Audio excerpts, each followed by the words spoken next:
Hello guys, അപ്പം ഞാനും എൻ്റെ ചേച്ചിയുടെ കുരുപ്പും കൂടെ ചാച്ചുവും കൂടെ പാട്ട് പാടാൻ പോവുകയാണ്. ഭയങ്കര ഫേമസ് ആയിട്ടുള്ള ഒരു സോങ് ആണ്. റെഡി?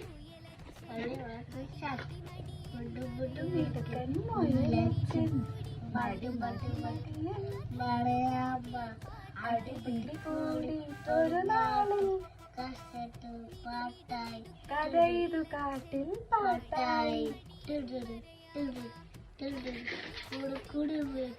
കുയിലമ്മ അവന്റെ പേര് വക്കാട്. വക്കാടല്ല, വക്കാടും. വക്കാളം വിവരമറിഞ്ഞു മൃഗരാജൻ. യെസ്. അപ്പം ഇതാണ് ഞങ്ങൾ ആനുവൽ ഡേക്ക് ഡാൻസ് കളിച്ച പാട്ട്. അതുകൊണ്ടാണ് നമ്മൾ രണ്ടുപേർക്ക് ഓർമ്മയുള്ളത് ഗായ്സ്. അപ്പോൾ അടുത്ത വീഡിയോ ആയിട്ട് വേഗം തന്നെ കാണാം. ബൈ.